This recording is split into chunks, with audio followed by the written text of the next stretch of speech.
Every animal has its own territory and its own kingdom. But sometimes by chance, their world unexpectedly collides with ours. When these encounters happen in our very mortal world, what challenges does humanity face?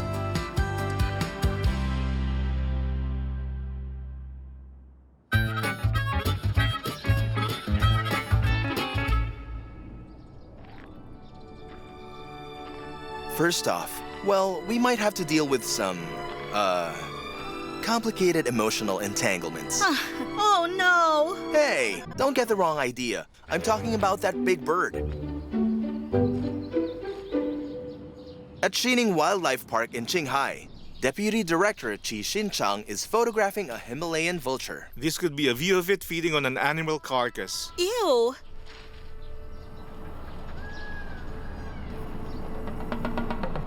The Himalayan vulture feeds primarily on animal carcasses. Oh, how horrifying! It's an excellent flyer, Oh, goodness! soaring altitudes of up to 6,000 meters.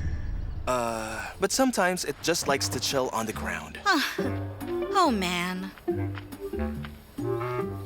Like today's featured character, Wu Maocho. Wait a minute. Are we sure this isn't just an oversized chicken?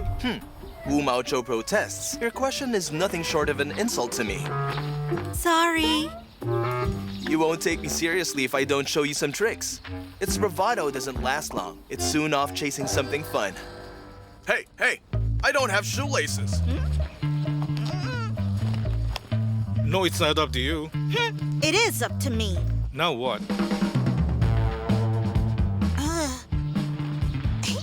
Other vultures aren't nearly as playful as he is. Give him a playmate and he's the happiest creature in the world. Oh, could you step back a little, please? Judging from its comfort around humans, it doesn't seem like a wild animal. A bird of prey, yet completely at ease in human company. So, how did it end up with a personality like that? Well, let's start from the beginning. In the spring of 2021, a heavy snowfall hit the region. Yes, it was especially cold. Qi Xinchang noticed something unusual. While he was reviewing the security footage, a Himalayan vulture left an egg in the snow. The egg was completely cold, so we placed it in the animal ICU and slowly warmed it up for 6 hours. By the end of the day, a staff member listened closely and heard some faint movement. It was still alive. But then, 3 days later, it broke the shell with a tiny hole, just the size of a soybean, in fact. But the chick was too weak to break through a second time. The intervals between its chirps were getting longer, and the sounds fainter. We knew that if it couldn't make it out soon, it will not survive. And so the next day, what we did is we gently helped it out of the shell. After another 96 hours of intensive care, this fragile little life was finally pulled back from the edge. What a tough beginning. For the first month, we provided 24-hour care around the clock. Maybe that's why it formed such a strong emotional bond with us. Aw, that explains it. But this kind of attachment is not ideal for them. Preserving their natural behavior is crucial, even in captivity. Qi Xinchang hopes they retain their instincts. Preserve their wild instincts? How do they train the animals to preserve that? Exactly. And Qi Xinchang has a plan. He's sending it to Raptor Valley. Raptor Valley? What's that? Raptor Valley, a semi-wild enclosure at Xining Wildlife Park, simulates a natural habitat. Wu Maocho will join other creatures here, away from the human world. Today, the staff are approaching Wu Maocho with an important task. They're carrying a sack. What are they going to do? You can't tell the sex of a Himalayan vulture just by looking at it. A DNA analysis from the blood in the base of a feather is needed. But plucking a feather from an energetic bird like Wu Maocho is no easy task. So wait, they're going to pluck a feather? Come on, let's go. Let's check it out. As the staff approach, the other raptors take off in a flash. Well, that's a natural. There's Wu Maocho rushing over with excitement. Like he's reuniting with family.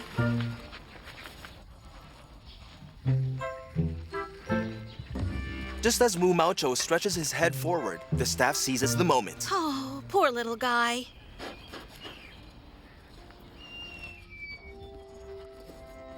For Wu Maocho, it's clearly an unpleasant surprise. He's counting his feathers. This minor discomfort may help him gradually detach from his bond with humans.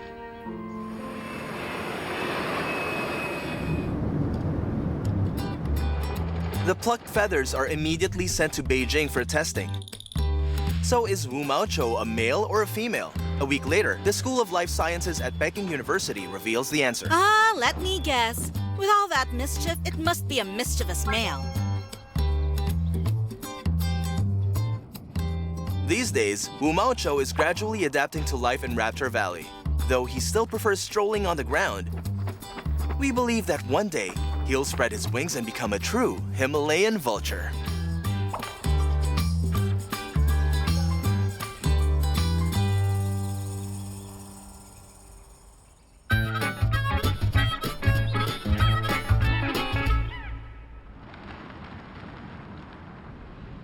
When wild animals find themselves in the human world, it's no surprise that illness and injury become urgent problems to solve. Exactly. Yunnan province lies along China's key bird migration routes.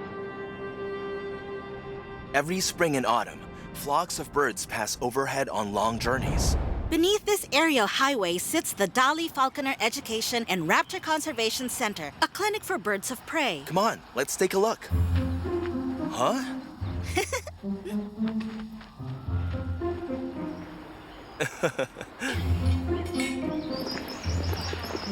This is Lu Won, founder of the clinic, affectionately known as Boss Lu.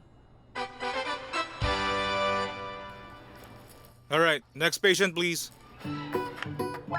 This is a common kestrel and a clinic regular. Here, take this big toothpick. What's the toothpick for? Lost a wing and can't return to the wild, so he needs help keeping his beak and claws trimmed regularly. Oh, A red-crested pochard. look at that hairstyle. He has recovered, and the staff are about to release him back to the wild. He looks pretty energetic. Let's go. You're free now. Emergency cases always show up unexpectedly. That's a big owl. No, it's a crested honey buzzard. This youngster is still in its juvenile phase.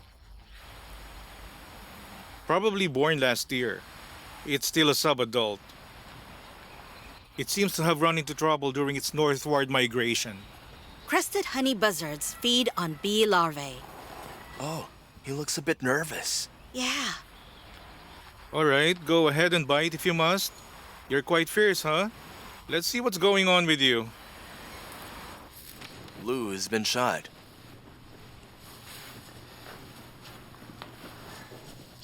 Lou has been shot. There's a buckshot in his leg. His wing was hit by an air gun. A surgery is urgently needed. Oh.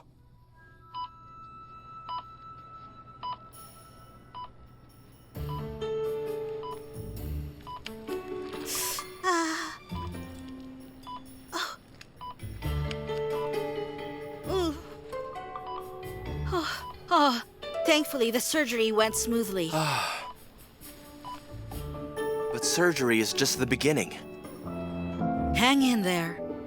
In unfamiliar environments, they are often stressed and refuse to eat. Here's something tasty for you. What's on the menu today? The honey is the real deal. Authentic, wild, and pure. Oh. Bee larvae are their favorite food. Oh, but since that's not on the menu right now, Boss Lou comes up with a substitute. A mix of wild honey and sliced beef. Let's try feeding it while its beak is open. Let's see if it will accept the new recipe. Look, it doesn't really like it.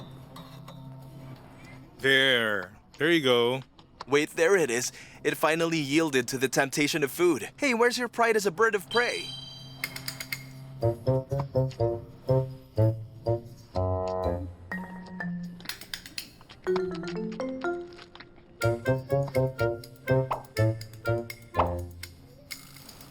Fortunately, this little honey buzzard isn't just food-loving, it's also adaptable and open to other options. Good, eat up, and you'll recover soon. But just when everyone thought things were looking good, bad news struck. Huh? This joint.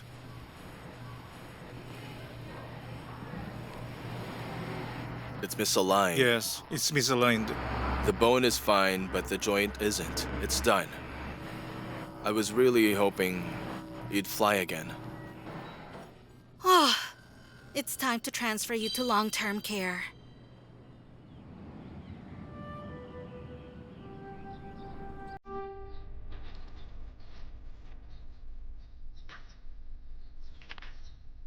Guys, looks like we've got a new arrival.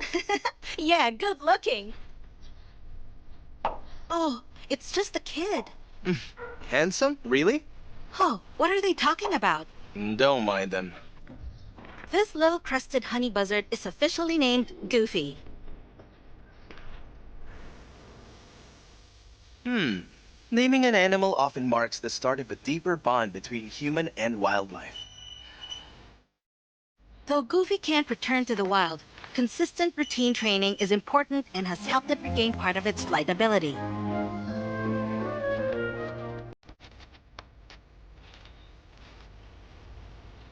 Goofy, you've gained some weight, haven't you?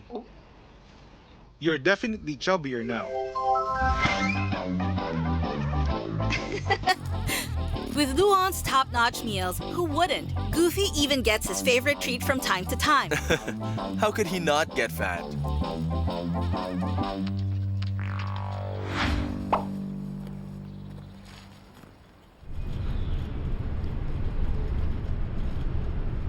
Raptors come and go like flowing water. Each year, this center treats more than 300 injured wild animals. Go on. Get out, go ahead.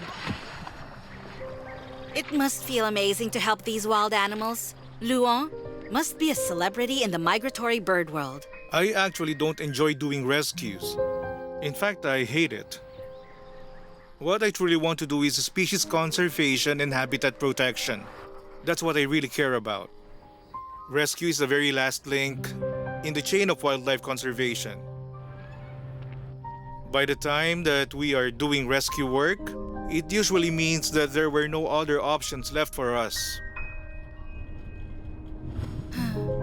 Yes, that's right.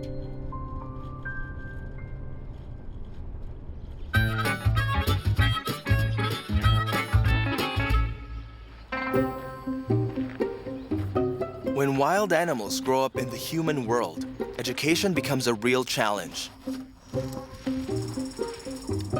Can 4 dads take the role of one mom?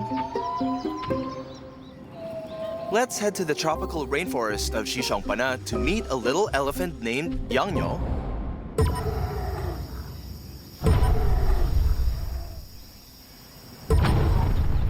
It's Yangyo's favorite time of day. Time to go have fun. Woohoo! Time to go have fun!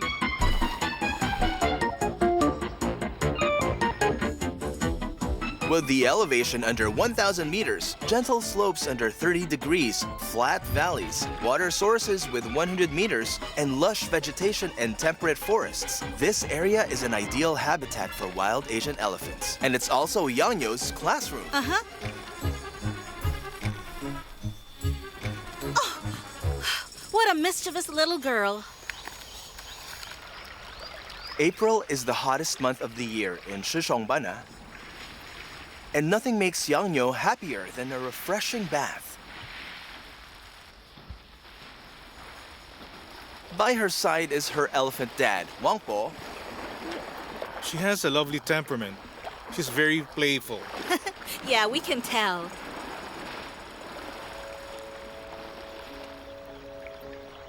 Yangyo was sent to the rescue center after being abandoned by a wild herd. In 2015, when she was just 6 days old, she was found in a villager's home nearby. Oh, only 6 days old? Due to an umbilical cord infection, Yangyo developed severe abdominal ulcers Oh. and was in critical condition. Her mother must have been out of options. True. To provide round-the-clock 24-hour care, the rescue center assigned 4 elephant dads who took turns looking after her. We rotated shifts, 2 during the day and 2 at night. We fed her slowly with a syringe, dripping milk into her mouth bit by bit. Thanks to their meticulous care, Yang-Yo not only survived, but grew up healthy and full of life. She's grown so fast. Check out the energy-saving downhill method she invented. The clip went viral online and introduced her playful spirit to the world.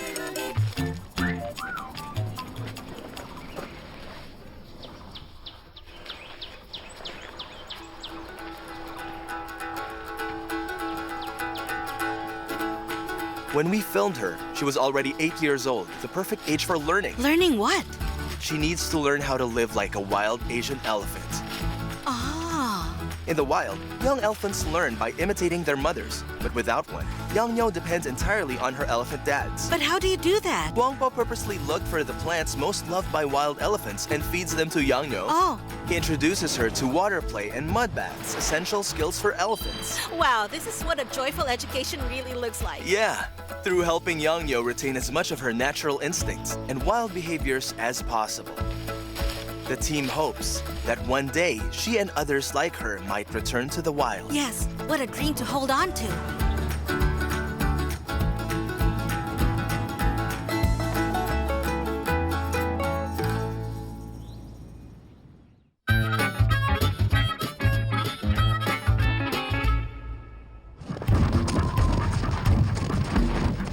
Even wild animals have to face issues like social dynamics and climbing the ranks. Oh, really? So how many steps does it take to turn a misfit rookie who offends everyone into a team leader? 1, 2, 3. 3 full steps. Well, let's head to the wolf enclosure at Nanjing Hongshan Forest Zoo to find out. But of course, let's go. The day was as sunny, calm, and peaceful as usual. They're sunbathing. The wolves are soaking up the sun, but also in the attention of visitors. Oh, don't look at me like that. Wait, what's that sound? Behind the scenes, out of sight from tourists, a secret plan is underway. Zookeeper Jia Dianqi is preparing for something. What is he planning?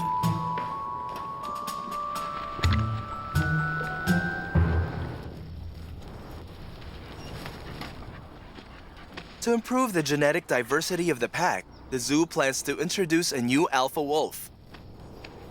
No, not that one. It's this one. Who's that?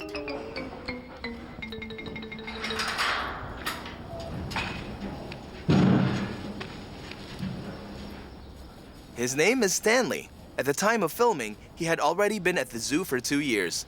Still not part of the pack. This made Jia Danqi anxious. Wolves socialize in stages.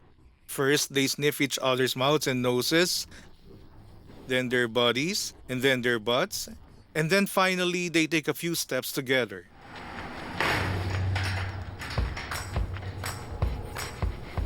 But Stanley apparently didn't get the memo. Born at the Beijing Zoo, he was an only child, pampered and adored by his wolf parents. An only child, huh? He's like a sunny, goofy kid. Always eager to play with everyone he meets.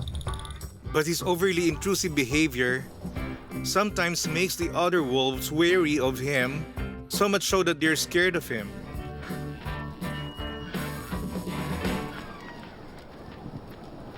At this point, you probably have a lot of questions. Yes. First question, why bring in an outsider wolf? Because the current alpha male is aging. That wolf's name is Wolf, the pack's current leader. You can tell that he's getting older. Just look at the white fur spreading across his face. When we filmed, Wolf was already 13 years old, since wolves in captivity typically live about 15 years. Oh. Grooming a successor has become urgent. Second question, why not pick the next alpha from within the pack? It all comes down to genetic diversity. In the wild, young male wolves leave their family to claim new territory and dominate rival packs. Really?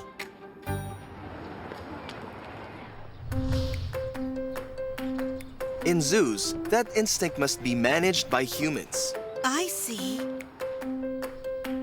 Another male wolf introduced to Hongshan Forest Zoo, and Stanley was his roommate, Chen Yansong. The Yan in his name literally means reproduction, so it's clear hopes were high for him. But Chen Yansong literally prefers to lie low, showing no interest in competing. Meanwhile, Stanley, who prefers higher ground and has a lively personality, naturally became the top candidate for the future alpha. Why can't Stanley directly compete with Wolf with force? Because that would be too risky. A direct clash could endanger both the aging wolf and Stanley, as the pack may rally to defend their leader. Getting Stanley accepted while keeping everyone safe, it's not an easy task. But don't worry, Jia Danci has a plan. He's preparing for something called cohabitation introduction. Cohabitation introduction? What's that? It's a controlled way to introduce the newcomer wolf to the other females to test if they'll accept him. We have built this barrier. If a fight breaks out, they can move around it, chase in circles. Plus, there are places for the younger wolves to hide if needed. Waiting in the adjacent enclosure are two young females from Wolf's pack. They're highly favored by Wolf and hold high social status. If they accept Stanley, then Stanley's full integration will just be around the corner. As the introduction begins, Stanley's extroverted personality shines through. The moment he catches their scent, he lights up with excitement. Chenzong, why are you still just sitting there? Stanley is wagging his tail. He is eager to play. But the young females aren't impressed, sounding sharp alarm calls. Stanley's over-the-top enthusiasm may come across as threatening or disrespectful to them. Let's rewind this failed attempt at socializing. Yeah, go on. As a strong adult male, Stanley furiously wags his tail, excited and unfiltered. Meanwhile, the younger females flatten their ears and tuck their tails, clearly terrified. Oh, look how scared they are. At this critical moment, Chen Yansong abruptly flanks from the rear. Oh, Chenzong, what are you doing?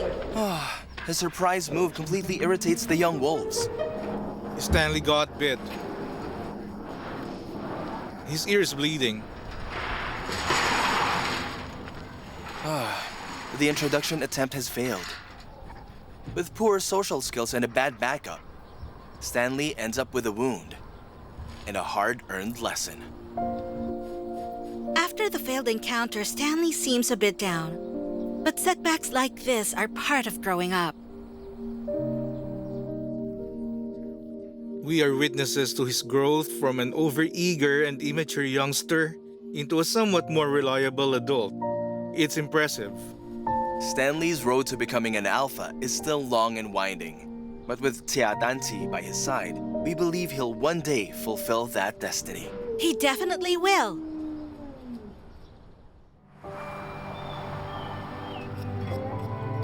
In today's stories, we see humans keep stepping in to help animals through behavioral challenges.